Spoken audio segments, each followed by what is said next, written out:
Hello friends, welcome ladies fashion club. स्वागत आहे तुमचं आजच्या नवीन व्हिडिओमध्ये. तुम्हाला जो साईडला फोटो दिसतोय, या फोटोमध्ये मोंड्याला बघितलं असेल तुम्ही की भरपूर सारा ब्लाऊज गोळा झालेला आहे.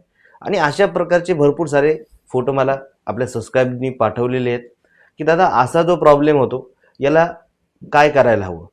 तुम्हा सर्वांना मी सांगतो की सगळ्यात पहिली गोष्ट, आपल्याला हा प्रॉब्लेम कशामुळे होतोय याच्या मागे 2-3 रिझन आहे.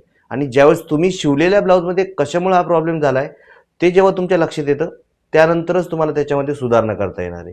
तर त्याच्यातलंच एक मेन रिझन मी तुम्हाला समजावून सांगणार आहे की एक रिझन असे की त्यामुळं बऱ्याचशा 90% लेडीजच्या ब्लाऊजमध्ये प्रॉब्लेम होतो, पण सहसा कुठल्या क्लासमध्ये किंवा कुठे मी आजपर्यंत कोणी एक्सप्लेन केलेलं बघितलेलं नाही आहे. मी माझ्या क्लासमध्ये नेहमी एक्सप्लेन करून सांगतो, पण काल आणि आज मला 2-3 वेळा फोन आले की दादा मी फोटो पाठवला आहे, त्या फोटोमध्ये जो प्रॉब्लेम आहे त्याच्यावरती काहीतरी सोल्युशन सांगा. तर मी तुम्हाला महत्त्वाची गोष्ट शिकवणार आहे. पूर्ण व्हिडिओ बघा म्हणजे तुमच्या लक्षात येईल. ज्यावेळेस आपण मोंड्याला शेप देतो ना, तो शेप खूप मॅटर करतो. काय असतं, आपण स्लीव्जला पण शेप देतो आणि आपण फ्रंट साईडला पण ब्लाऊजच्या शेप देतो. हे दोन्ही शेप दिल्याच्या नंतर स्लीवचा जो आकार आहे त्याची पण लेंथ वाढते आणि मोंड्याचा जो आकार आहे त्याची पण लेंथ वाढते.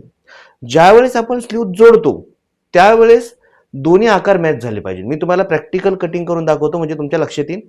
जेव्हा तुम्हाला ही गोष्ट समजेल तुमच्या ब्लाऊजच्या मोंड्यामधले बरेचसे प्रॉब्लेम कमी होतील. हां, पण त्याच्या आधी मेजरमेंट, मोंड्याचा उतार असेल, तुमची कॅप हाईट असेल, हे सगळ्या गोष्टी मॅटर करतात. ह्या सगळ्या गोष्टी सांगत बसलो तर व्हिडिओ खूप मोठा होईल, पण आपण नेक्स्ट व्हिडिओमध्ये बाकीच्या गोष्टी बघूया. पण आज मी तुम्हाला मोंड्याचा जो आकार आहे तो कशा प्रकारे आपल्याला परफेक्ट कटिंग करायचा आहे, स्लीवचा आणि मेन जो फ्रंट पार्ट आहे त्याचा एक शॉर्टकटमध्ये तुम्हाला मी समजावून, तर ह्या फ्रंटचा आणि स्लीवचा तो जो शेप आहे तो कसा मॅच करायचा ते तुम्हाला मी समजावून सांगतो. व्यवस्थित बघा. नाही समजलं तर मला मेसेज करा आणि कोणाला ऑनलाईन क्लास करायचे असेल तर दिलेल्या नंबरवरती कॉल करा. पुढच्या बॅचसाठी ग्रुपला ॲड व्हा. ही ब्लाऊजची बॅक साईड आहे. तर ह्या बॅक साईडवरून मी तुम्हाला समजावून सांगतो की आपल्याला काय करायचं आहे. सगळ्यात पहिली गोष्ट, आपण पेपरवरती बॅक साईड कटिंग करून घेऊया म्हणजे तुम्हाला मला एक्सप्लेन करून व्यवस्थित सांगता येईल. हे बघा, आपण काय केलंय, बॅक साईड आहे तशी काढून घेतलेली आहे. ठीक आहे. आता तुम्ही पूर्ण बघा, तुमच्या लक्षात येईल. हे बघा, आपण ब्लाऊज 4 टक्स बनवा, कटोरी बनवा, प्रिन्सेस कट बनवा, XYZ कुठलाही ब्लाऊज तुम्ही तयार करा, पण सगळ्या ब्लाऊजला तुम्हाला एक गोष्ट लक्षात ठेवायची. मी तुम्हाला इथे एक्सप्लेन करून सांगतोय, ती गोष्ट जर तुम्ही फॉलो केली तर बरेचसे प्रॉब्लेम तुमच्या मोंड्यातले सॉल्व्ह होतील. बघा, आपण काय करतो, सहसा मोंड्याला आकार देतो. आता मला माहित नाही तुम्ही कशा प्रकारे आकार देतात, पण मी ज्या पद्धतीने शिकवतो किंवा जी मेन पद्धत आहे ती 4 टक्सला थोडासा वेगळ्या पद्धतीने आकार देतात, कटोरीला वेगळ्या पद्धतीने आकार देतात, प्रिन्सेस कटला वेगळ्या पद्धतीने आकार देतात. कारण मोंडा खालीवर होतो काही ब्लाऊजचा, त्यानुसार आकार बदलतो. पण हा आपण 4 टक्स ब्लाऊज पकडूया. तर त्यासाठी आपण काय करायचं, इथे समजा आपण मोंड्याचा आकार दिला अर्धा इंच अशा पद्धतीनं. ठीक आहे. आता हा आकार दिल्याच्या नंतर तुमच्या ह्या आकारामध्ये मेन आकार कुठे आहे, इथे आहे. बरोबर. मेन आकार तुमचा कुठे, इथे, जिथे मी मार्किंग केली. म्हणजे हा आकार इथे छोटा आहे, इथे जास्त आहे आणि पुन्हा कमी आहे. म्हणजे मेन जो पार्ट आहे आकाराचा मोठा आकार तो ह्या पोर्शनला आहे. मग तुम्ही काय करायचं, हा जेव्हा तुम्ही आकार कट करता ब्लाऊजचा, कुठल्याही ब्लाऊजचा हा आकार जेव्हा तुम्ही असा कट करता, आता बघा इथे आपण मार्किंग केलेली ह्या ठिकाणी आपला मोंड्याचा मेन आकार आपण कट केलेला आहे. आणि आता आपण स्लीव्ज कटिंग करूया. स्लीव्ज कटिंग करताना काय करायचं आहे आपल्याला, तुम्ही छोटी स्लीव्ज कट करा किंवा मोठी स्लीव्ज कट करा. हे बघा, आपण स्लीव्ज कट करण्यासाठी अशा पद्धतीने आपण घडी टाकली. त्यानंतर आपल्याला काय करायचं, इथे अर्धा इंच शिलाईसाठी मार्जिन घ्यायचं.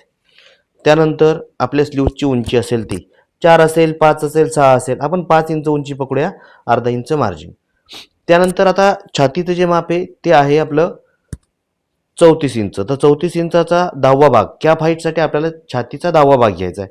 34 इंचाचा 10वा भाग येणार आहे 3.5ला 1 पॉईंट कमी साधारण. तर आपण काय करूया, इथे कॅप हाईटची मार्किंग करूया. ठीक आहे. त्यानंतर आपला इथे दंडघेराचं माप येणार. दंडघेर किती आपला 12 इंच. आणि इथे आपण मोंड्याचं माप घेणार. मोंडा किती आपला 16.5 इंच. आणि अशा प्रकारे आपल्याला इथे मार्जिनची फिटिंगची लाईन आहे, ही आपली मार्जिनची लाईन आहे. आणि इथे आपली स्लीवचा खालचा भाग तयार झाला आहे. आता तुम्हाला काय करायचं, इथे मोंड्याचा आकार ड्रॉ करायचा अशा पद्धतीनं स्लीवचा. ठीक आहे. हा तुमचा आकार तयार झालाय बघा. आता तुम्ही हा आकार दिलाय हा महत्वाचा नाही, याच्यानंतर जो आकार देणार आहे तो महत्वाचा आहे. आता मी स्लीव्ज कटिंग केली बघा. मापानुसार आकार वरती खाली होतो, लक्षात ठेवा. आता तुम्ही जर ऑनलाईन क्लासेसमध्ये ॲड झालात कधी डेमो क्लासला वगैरे, तर तुम्हाला बऱ्याचशा गोष्टी तिथे एक्सप्लेन करून सांगता येतील, कारण व्हिडिओ खूप मोठा होत नाही आहे. ऑनलाईनला आपण माप घेण्यापासून तर सगळ्या गोष्टी डिटेलमध्ये सांगतो आणि एका महिन्यामध्ये तुम्हाला बऱ्याचशा गोष्टी शिकायला भेटतात.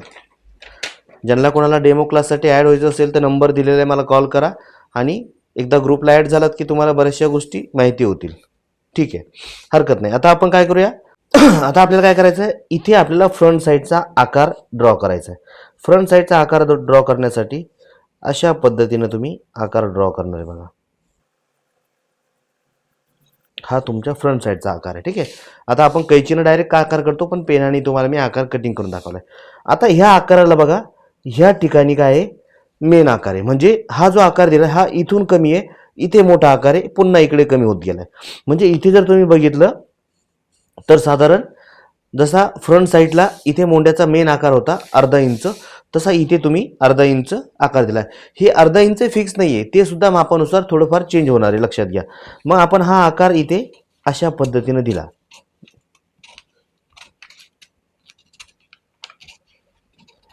ओके, आता बघा, आता जेव्हा तुम्ही स्लीव्ह जोडणार, ठीक आहे, आता जेव्हा तुम्ही स्लीव्ह जोडणार त्यावेळेस इथून जर शिवायला सुरुवात केली तुम्ही, बघा तुमचा आकार जो आहे इथे बघा दोन्ही लाईन आहेत बरोबर मॅच होत आहे ते जोडताना. आलं लक्षात? म्हणजे आता काय झालंय, तुमचा हा आकार मॅच झालाय. जर समजा कदाचित काही कारणास्तव स्लीव्ह जोडताना तुमचा इकडचा सेंटर मागे पुढे झाला किंवा इकडचा सेंटर मागे पुढे झाला, तर तुमचा हा जो आकार आहे हा इथे आला असा. म्हणजे काय होणार आहे, स्लीव्ह जोडताना स्लीव्ह तर बरोबर येणार आहे, पण स्लीव्ह जोडताना काय होणार आहे, हा आकार मोठा इथे राहिला, हा आकार मोठा इथे राहिला. मग स्लीव्ह ह्या ठिकाणी तिरकस अशी खेचली जाते. का? कारण हा आकार सुद्धा जेव्हा समोरासमोर मॅच होतो तेव्हा ब्लाऊजच्या ह्या आकारावरती सारखा ताण पडतो ब्लाऊज घातल्यानंतर, आणि मग तुमचा हा प्रॉब्लेम जो खेचण्याचा प्रॉब्लेम आहे, रिंकलचा प्रॉब्लेम आहे, तो होत नाही. तुमच्याकडनं स्लीव्ह थोडी मागे पुढे झाली तरी चालेल, हरकत नाही. त्याच्यामध्ये काही उपाय असतात, कशा पद्धतीने आपण ते ॲडजस्ट करायचे, मापे कसे घ्यायचे ते नंतरचा प्रश्न आहे. पण सगळ्यात महत्त्वाचा प्रश्न आहे, मी तुम्हाला फक्त आकाराविषयी शिकवतोय, बाकीच्या गोष्टी नाही आहेत, लक्षात घ्या. तर तुमचा हा आकार कधी पण मोंडा छाटता तुम्ही फ्रंट साईडचा आणि स्लीव्हचा, त्यावेळेस हा आकार परफेक्टली मॅच होणं गरजेचं आहे. तुमचा हा आकार थोडा मागे पुढे झाला तर ब्लाऊजचा फ्रंट साईडचा मोंडा इथे राहिला आणि स्लीव्हचा मोंडा वरती राहिला, किंवा खाली जरी गेलात तरी पण तिथे क्रॉस घडी पडते आणि त्याने ब्लाऊजच्या बाहीला रिंकल्स येतात किंवा मग कटोरीच्या साईड पार्टला रिंकल्स येतात, आणि हा प्रॉब्लेम बऱ्याचदा तुमच्या लक्षात येत नाही. नुसतं मोंड्याला अंदाजे आकार दिला असं होत नाही. व्हिडिओ आवडला असेल तर लाईक करा, शेअर करा आणि आपल्या चॅनलला सबस्क्राईब नक्की करा.